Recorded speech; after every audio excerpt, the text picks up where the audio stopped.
You little widow. Oh, shit.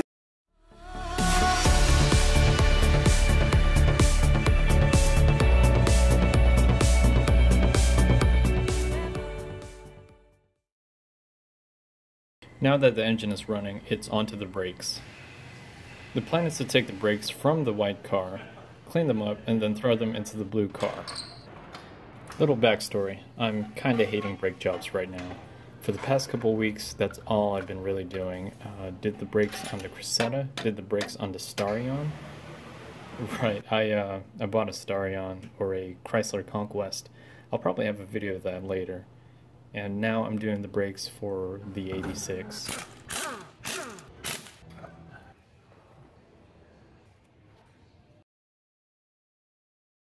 Starting off with the rear brakes, use a 14mm socket to remove the two bolts holding the caliper in place.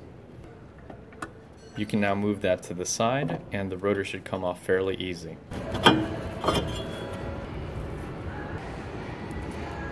It looks like the rotor has plenty of meat left, so instead of buying a new rotor, you can have it resurfaced for a fraction of the cost.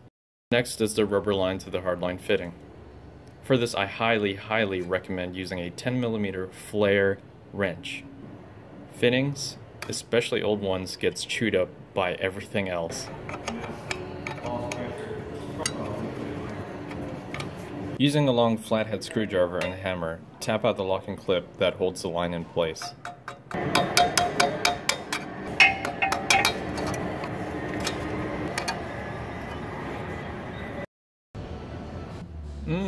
Gecko eggs.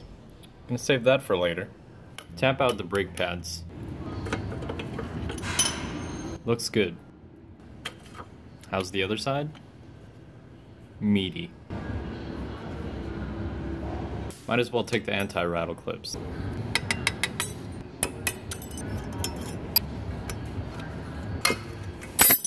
There should be a total of 5. Now unhook the e-brake cables from the caliper. You first do this by removing the cotter pin out of the clevis pin. Remove the clevis pin, and then take out the locking clip, and the cable should come off.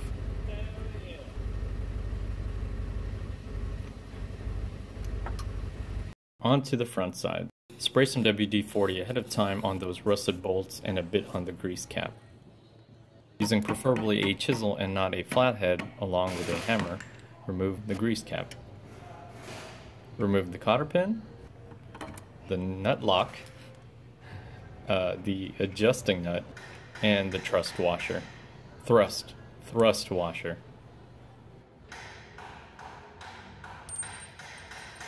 Two bolts hold the front caliper down.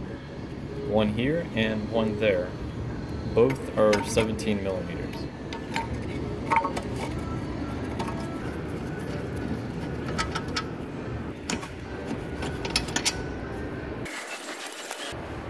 Move the caliper to the side.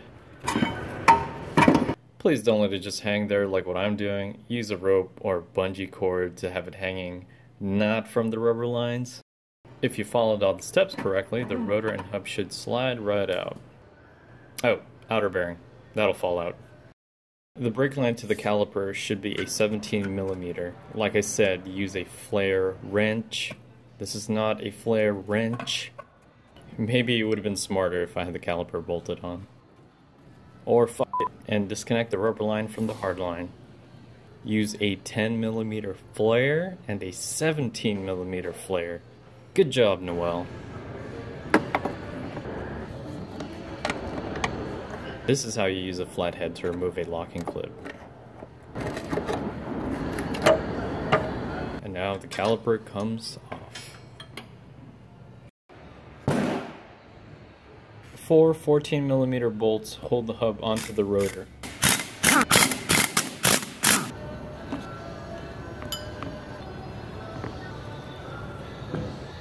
Tap the hub from the side to loosen the hub, and eventually they should separate. Rotor looks good. You little widow. Oh, shit. Gosh. You don't know how fast these are. And this straw is too short. Yeah. Look, this thing's like a coliseum for him. Oh, he's like playing the... Yeah. What the hell kind of dude carries Raid with him when he's working on the cars and shit? Raid. This will be you, Spider.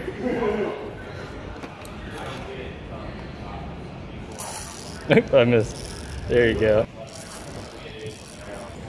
Oh, don't hide.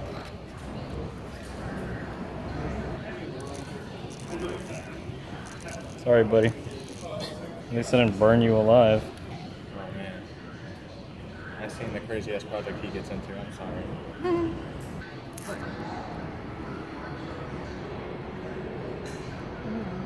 It's a leaf. Yeah, they use leaves to make these cocoons. They put their food in.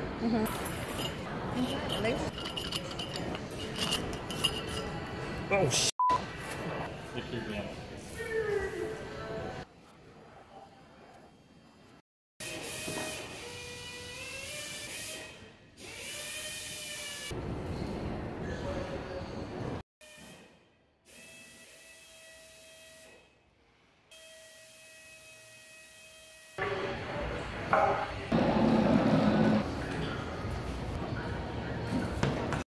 Not surprised. The blue car has bad front bearings. I mean, look at how worn the thrust washers are. Jeez. Well, I know where to find some good bearings. I know what y'all are thinking. Hey, why doesn't he just buy new ones? Don't they have truckers in Hawaii? Why does he wear the same blue shirt every day? Well, this is all temporary. Remember, the main goal here is to get the 4AGZE into the 86 and have it running. Proper maintenance will come later. And they had a sale at Walmart for these blue long sleeve shirts, so I have a crap ton of them. Now we got the good stuff. While the front caliper is out, it's good to replace the bleeder screw, or in my case, just clean it up.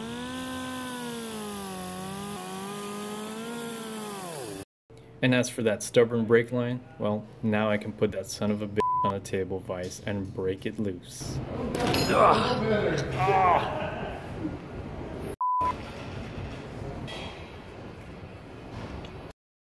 One thing the blue car did have was steel braided brake lines.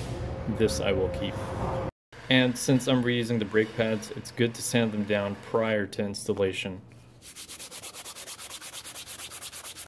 Rotors are resurfaced, and I have all the good components laid out and ready to install. Put the rotor back onto the hub and tighten the bolts in a cross pattern.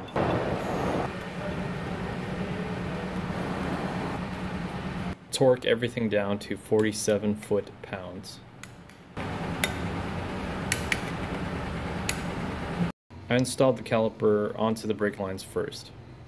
Get it snug, and afterwards you can tighten it all up.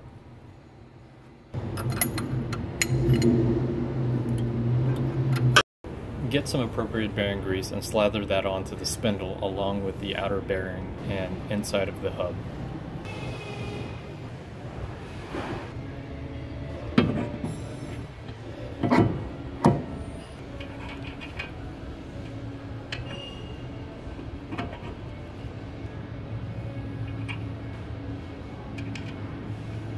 It's good to note that the adjusting nut is hand tightened.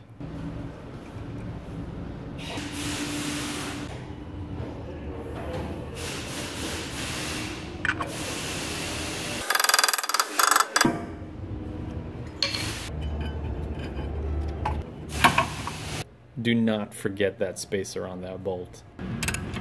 Torque the front caliper bolts to 47 foot-pounds. Use an 8mm socket to install the front bleeder screw. It's only been a day and the rotors have already started to rust.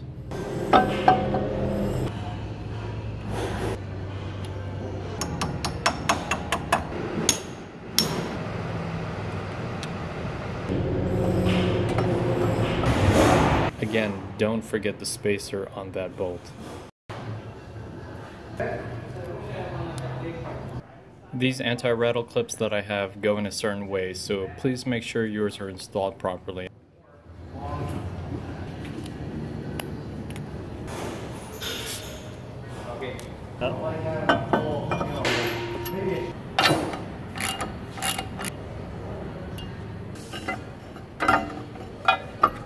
Torque the rear caliper bolts to 37 foot-pounds.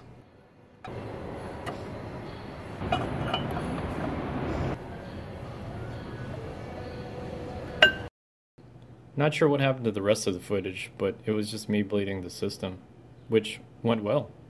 The car now has brakes. Yay!